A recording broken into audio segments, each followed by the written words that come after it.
Hello and good morning, everybody. Welcome to this morning's webinar. Thank you for your time this morning. I hope you're all safe and well and have been enjoying some of this nice warm weather. So today's webinar is all about the 7 principles for investment success. Now, the principles we're going to go through today are all driven by the evidence. We're not going to be talking about sort of the latest fads or the latest hot thing. We're just going to be going through some simple strategies that have always worked time and time again. It's the most foolproof way to ensure that you grow your wealth, protect your wealth, and you're able to achieve all the things you want to in life. So just before we start, I'm your presenter today. My name's Carl Roberts. I'm a chartered financial planner and also a fellow of the Personal Finance Society. I created and I run RTS Financial Planning, which offers financial advice and investment management for those particularly thinking about retirement.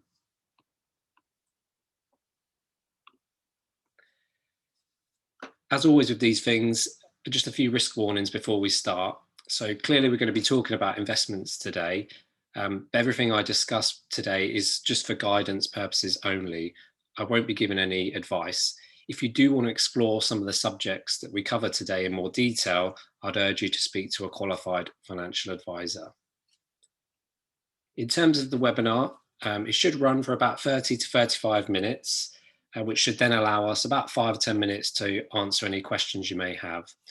Do feel free to ask questions as we go along. There is a Q&A box in your Zoom toolbar, which I'm sure you're all now familiar with, probably having used Zoom quite a bit over the last year or so. The webinar is being recorded and I will be sending out recordings to everyone after we've finished. So let's get cracking. Principle number 1, risk and return are related. So there is good risk and bad risk. Higher exposure to the right risk can lead to higher returns, but there is no guarantee of them. Risk is the premium investors pay for the expectation of a greater return. So it's like anything in life. Often the greater rewards involve taking a little bit of risk. Think about perhaps you're moving to a new job. You're taking a risk leaving the job that you're comfortable with, but potentially there's greater rewards on offer for increased salary if you go for this new job. Or if you start a business, it can be scary starting a new business, but potentially the rewards could be huge. So there's no getting away from the fact that if you want a good investment return, you are going to have to take some risk.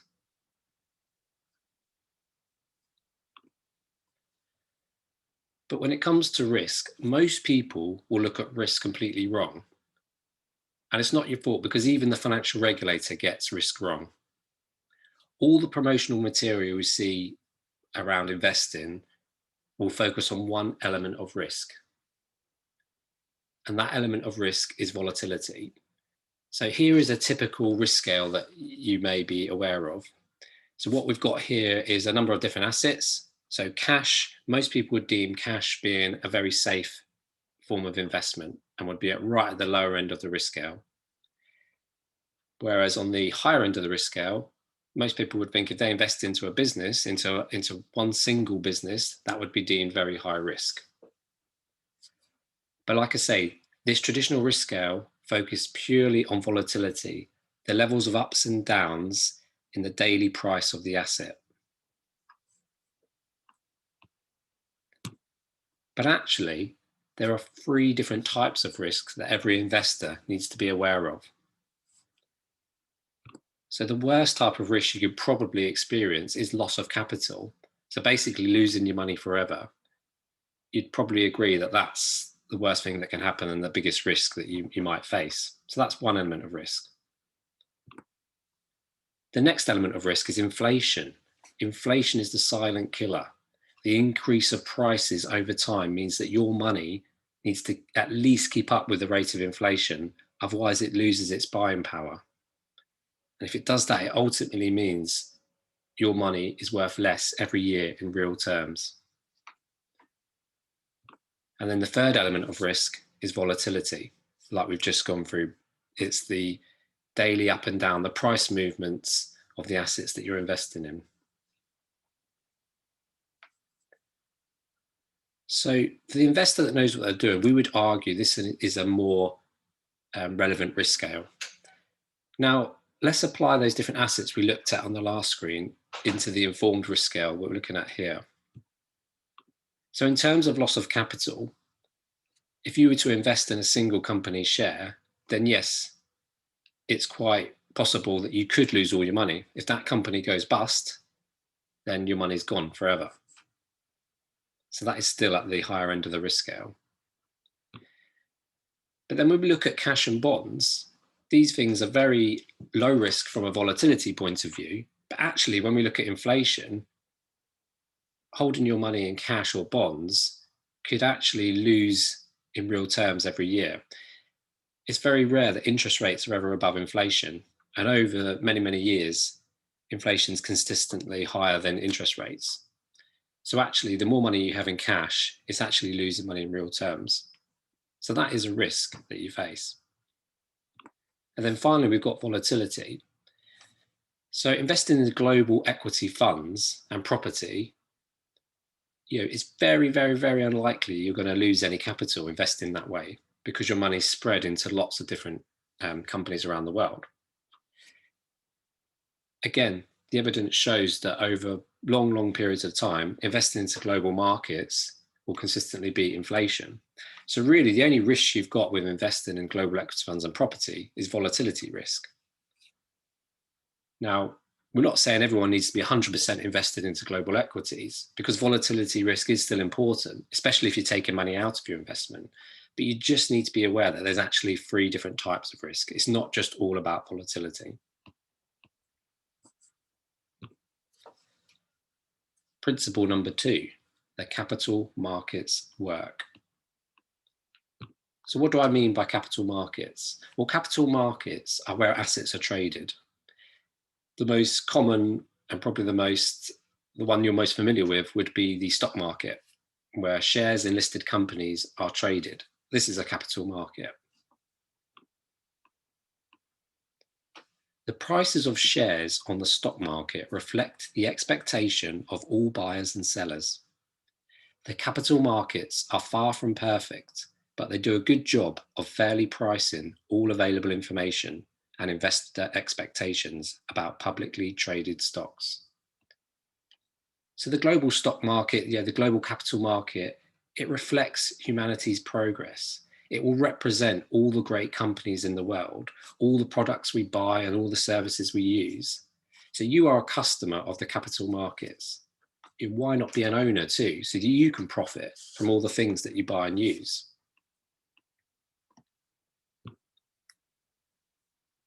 And what we're saying is that the capital markets are actually very efficient.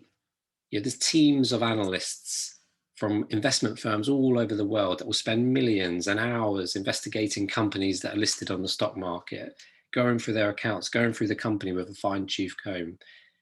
There's so much information on every company available to everyone nowadays that it's very difficult for an investor to find an edge, to find something different on a company that no one else has already seen.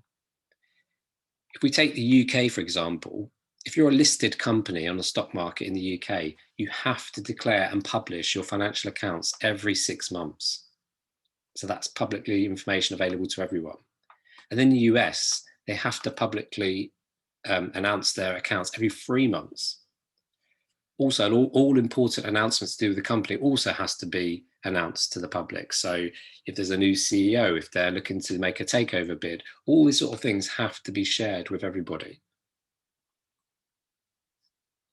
So the price of a particular share in a company and the stock market overall should reflect all of this information, and the price should always be deemed fair. Now, there are flaws in this theory because it doesn't take into account human emotion. So even though all the data is out there, humans obviously will interpret it differently. And we've seen that recently with the story of GameStop. So some of you may be aware of the story of GameStop and some of you won't. But if you're not, GameStop are an old-fashioned video game retailer in the US. and they have shares listed in the US market.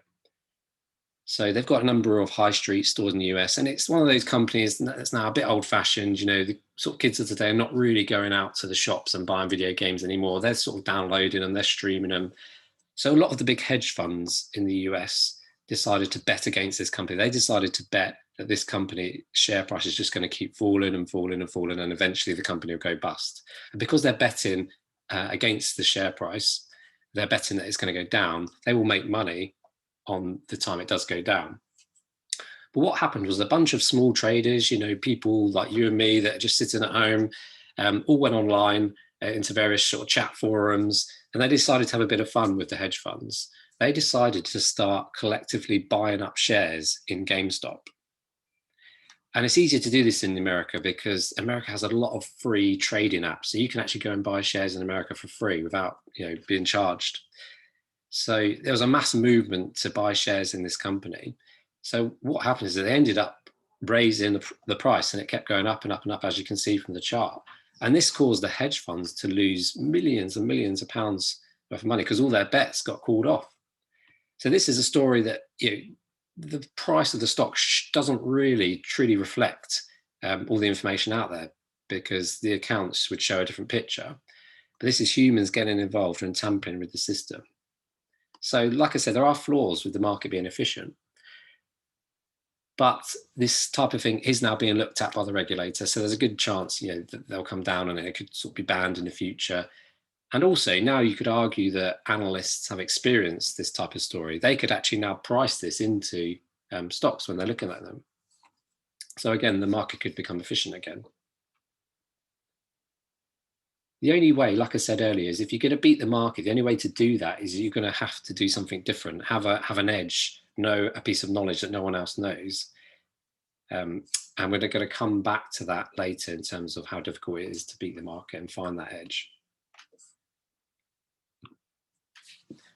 Principle 3, asset allocation drives portfolio return. The most important factor determining the level of risk and return in a portfolio is selection and proportion of assets. So what do I mean by asset allocation?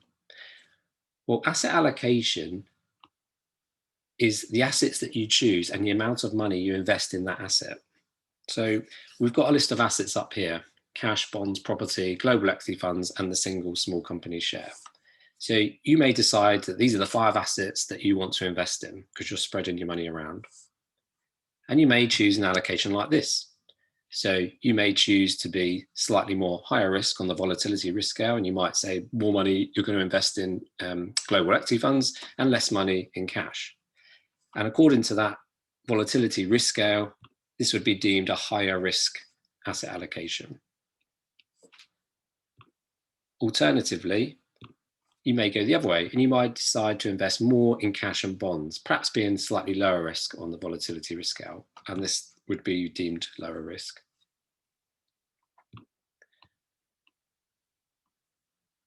But it doesn't matter if you think you found the greatest company in the world and you're going to invest your money in the greatest company in the world, you've done your research. If an event comes along like COVID, it will reduce the value of all shares on the market. It doesn't matter how good your company is. All shares can fall at the same time.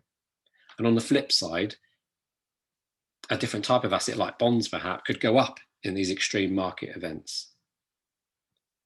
So it really doesn't matter the company you invest in. The most important decision you need to make is that mix of whether you have, of how much you put into the stock market, into equities, and how much you have in lower risk assets like bonds and cash. That is what's going to drive your returns and drive your risk level.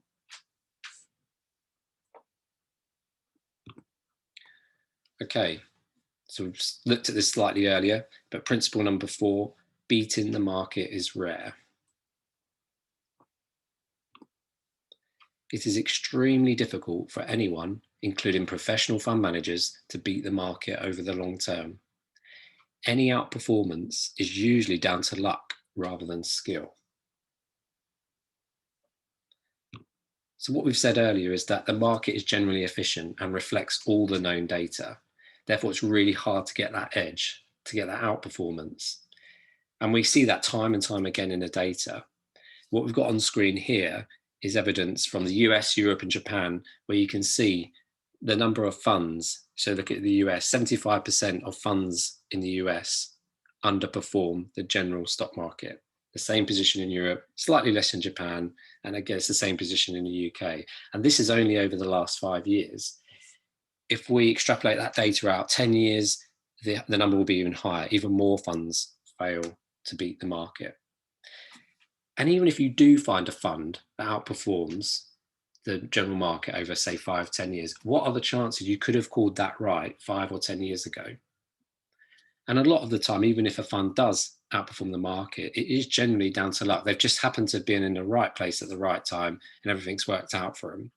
They've then got to be able to repeat that performance for the next 10 years, and it's pretty much impossible to do.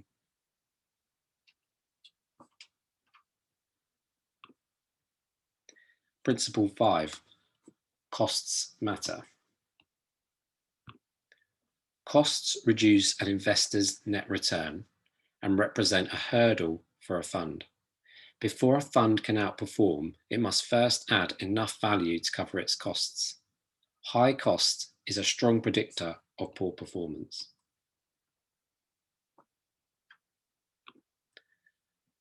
So if you think of the stock market, it's generally made up of active funds. It's made up of people that are making choices on what to buy and sell based on opinions they have formed from their research. So every time one active investor buys a stock, another active investor is selling. One's made a decision that it's a good share to buy, and one's made a decision that it's a good time to sell. So actually, it's a zero-sum game. There'll always be a winner and a loser. Therefore, the average active fund's performance must equal the market return. The overall return of the market must be the average active manager's performance. So because most of us don't have the time, the resources or skill to buy shares in every company on the stock market, there are investment funds that will do this for us. We've already spoken about active funds, but there's 2 types of investment fund. So your active fund manager is trying to beat the market. They'll employ lots of people to analyze all the data to try and identify shares that will grow quicker, faster, better than the general market. And obviously, because they've got all this technology and all this data to sift through and all these employers to pay, they're going to charge more for their services. On the other side, the other type of fund you've got is what's called a passive fund. And a passive fund will just buy the market. It will track what the market does and buy the market in the same proportion as what the market shows. They're going to employ less people, and because mainly this type of strategy is automated, and that means they can also charge a lot less.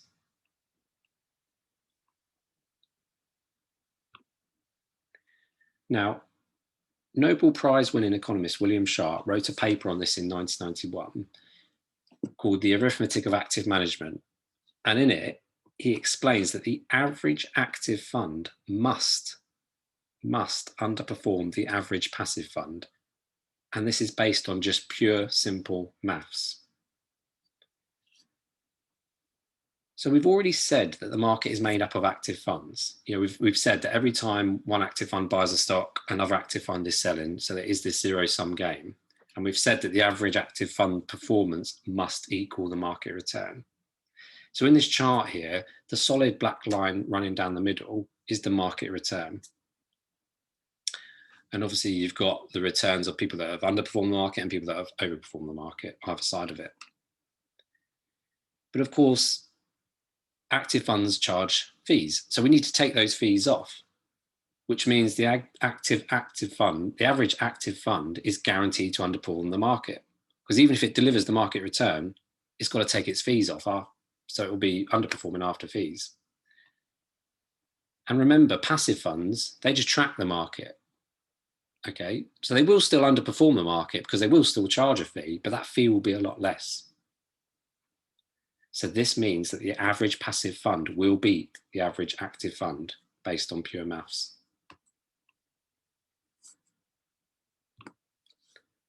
Principle 6, diversification is essential. What do we mean by diversification? It's spreading your investment risk around. You don't want all your eggs in one basket. You remember that risk scale earlier and the potential for loss of capital if you invested in a single company, in a single company share. The best way to reduce risk is to invest into lots of different things. So if some are doing well, others might be doing bad, but you've got a good mix.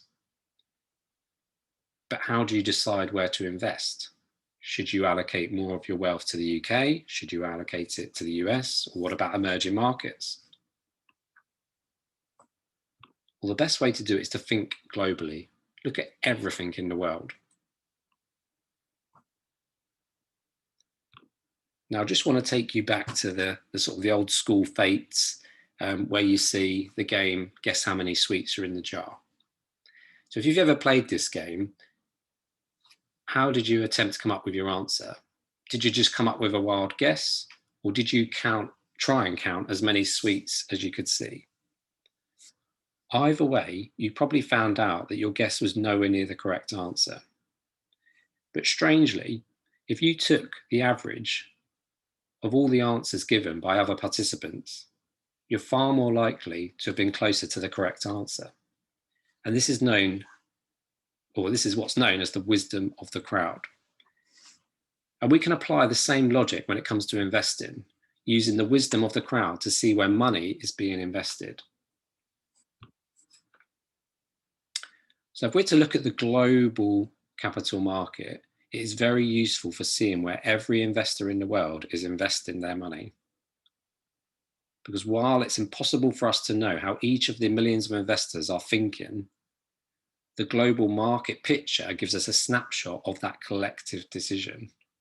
And this collective position is far more accurate than that of each individual investor.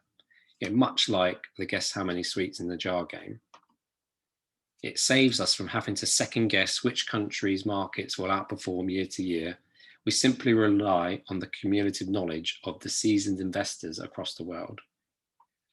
Unfortunately, most UK investors will not be allocated this way. You'll tend to find, through your sort of pension funds, that you will have a higher proportion allocated to the UK, because this is something called home bias.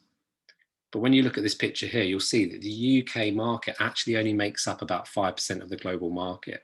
So if you have a large proportion of your pension funds in the UK, you're missing out on a much diverse, wider range of investments, because every country's stock market is slightly different. The UK stock market is very much focused on banking companies, utility companies, whereas the likes of the US is much more tech focused. So you really need to go global to get that proper diversification. Okay, principle number 7. Now, this is probably the most important principle that we're going to go through today. Investor behavior is a key determinant of long-term outcomes. All too often, investors let their emotions get the better of them, with dire consequences for investment returns. So what's really interesting is that most investors don't even get the full return from the assets they invest in. So even though you might have done your asset allocation really well, you're really comfortable with the assets that you've invested in, but still most investors don't pick up the full return that they're entitled to. Studies have shown that there's a big difference between the investment return and the investor return. And this is all down to something called the behavior gap. People will generally tinker with their investments. They'll buy and sell based on different events. And ultimately, this will cause them to miss out on capturing the full return.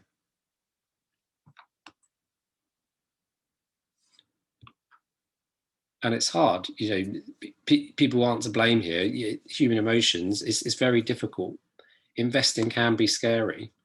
There's always going to be something that comes along which the media are going to make a massive thing on, which is really going to make you question what you're doing with your investments. You just look at this image here, the amount of events we've seen in the last 20, 30 years. Every time you would have gone through one of these situations, you would have probably thought it was the end of the world, or the media would have certainly made it out to be the end of the world. And when everyone's selling their investments, it's very difficult for you to not follow that crowd and be different.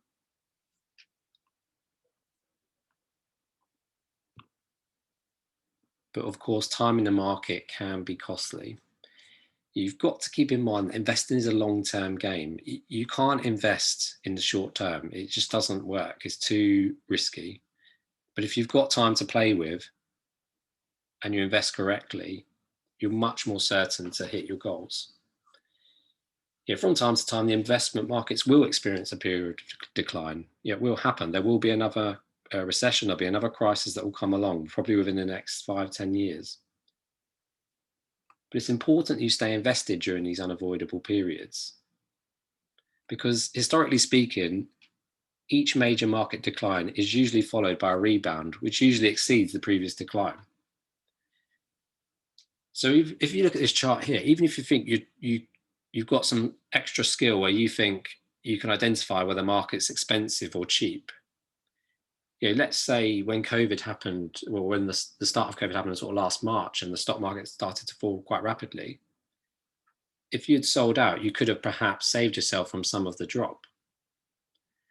But look here, if you'd just missed the 30 best day, if you'd missed the day that the market started to recover, and you did that consistently over 20 years, even if you missed the best 30 days, the difference in return is huge if you had just remained invested. And if you tinkered with your portfolio even more and missed the best 60 days, it's quite staggering, really, how different your investment returns can be. So stay the course. Time in the market is a fool's game, whereas time in the market is your greatest natural advantage.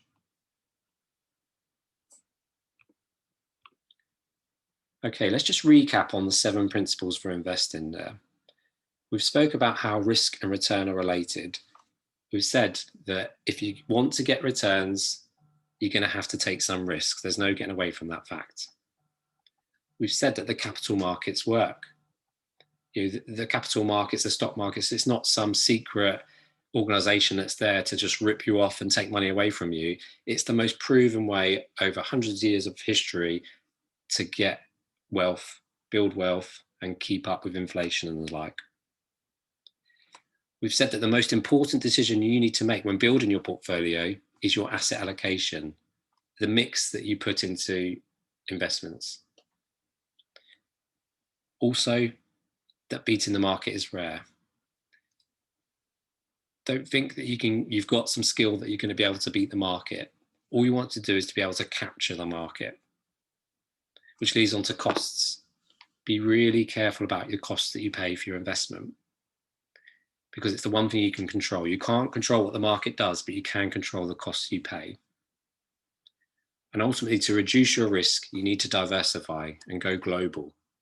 Don't miss out on various stock markets around the world because you're too UK focused. And most importantly, try to learn and keep in check your behavior. Try and stay the course. Okay, so we've gone through the 7 principles, but I've got a couple of freebies for you. And one of them is the 2 strategies that have outperformed all others.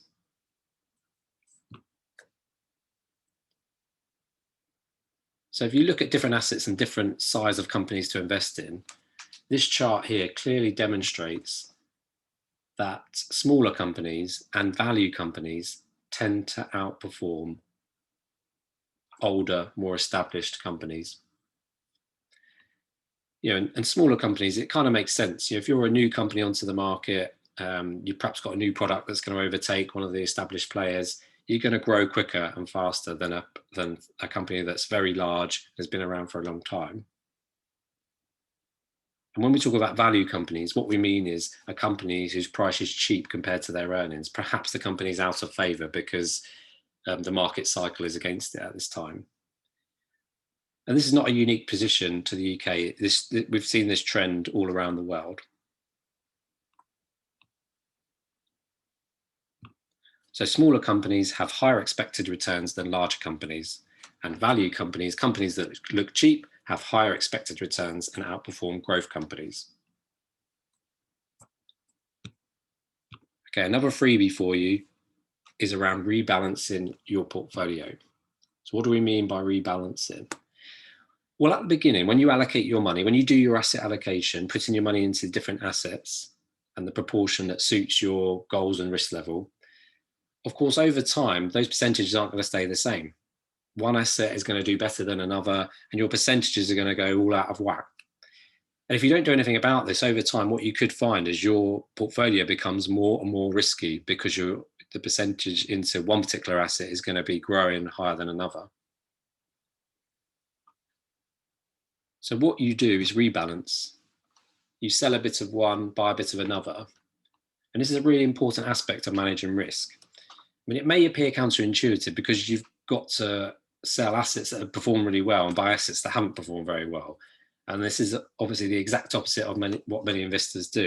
If we go back to that behavior aspect, most people will sell investments that are going down and they'll buy investments that are going up. But we monitor the portfolio drift, and the idea is you want to get back to your target percentages. And rebalancing is essentially a process of buying low and selling high. That's the strategy you need to take with investing, and that will improve the potential risk-adjusted return. And in the long run, it tends to pay really great dividends by doing rebalancing compared to the efforts required. But what's really interesting is we did some research with a company called Behaviour, who sit on our investment committee and help us build our investment portfolios. And we looked at how different companies rebalance their clients' portfolios. And most financial advisors and wealth managers out there will rebalance their clients' portfolios based on a time frame. So they may rebalance every quarter, or they'll rebalance every year. So no reason for it, they've just picked a time slot to do it. But we found this is actually not the best way to do it. We found that through our research, the best way to do it is when the banding, so when your percentages are out of whack by about 10%. And you can see here the difference between doing it that way versus the traditional annual way. There's a difference of 0.07% per year. That doesn't sound like a lot, but every year that will compound over time and actually can make quite a big difference. And obviously the difference is even higher if you compare it to the quarterly rebalancing method.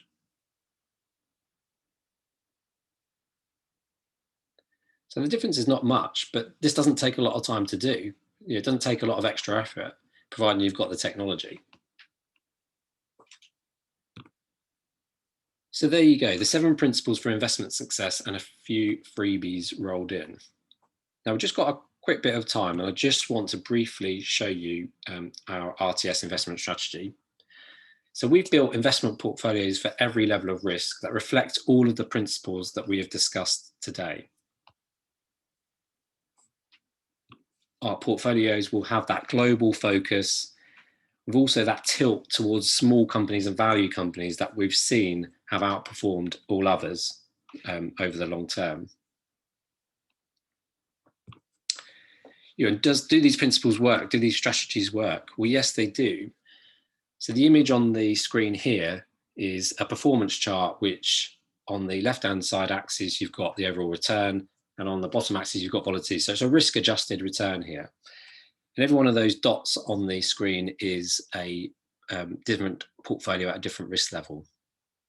And what we've done, so in the brown at the top there, we've taken one of our RTS investment strategies and we've compared it to some of the big players in the market. So you may have heard of the likes of Vanguard, St. James's Place, Coutts, Aegon. We've compared the same type of strategies to them. And as you can see, you want to be on the top line. The top line means you're doing the best. So over the last 7 years, the better risk-adjusted returns have been got through following these types of principles. Okay, so just got a couple of minutes now for any questions. So if you do have any questions on some of the principles we've gone through today, please feel free to type in a question into the box now and I'll try and answer it. I appreciate that we've hit you with quite a bit today, and you can actually have a whole webinar in each one of those principles on its own. But the idea is just to get the kind of principles across so that when you're investing, you've got that at a high level to focus on. So I'm just going to check the Q&A box now.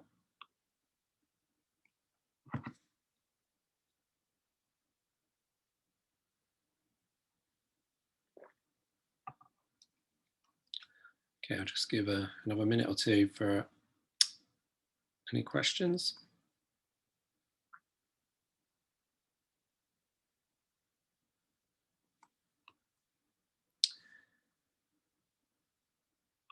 Okay.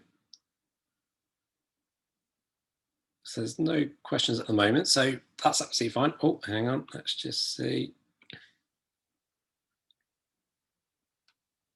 Okay, we've got a question here that says, is there a percentage of your assets that should be invested in different areas?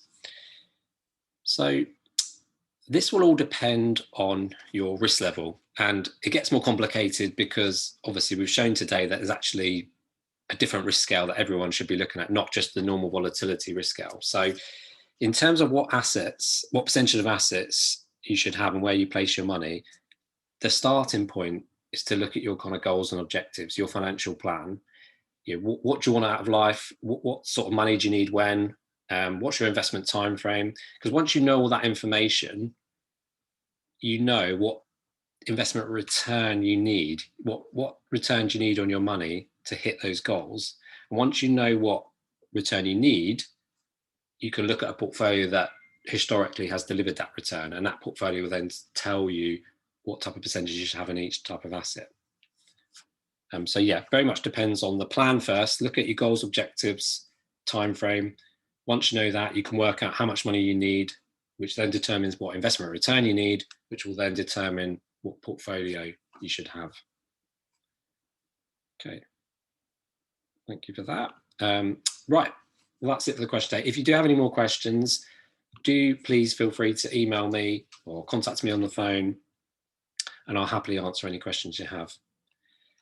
I really appreciate your time this morning. I hope you found that webinar useful. As I say, we will be sending out a recording a little bit later on today. So again, you can reply to that email with any follow-up questions you have. But until next time, take care, and hopefully we'll speak soon. Thank you.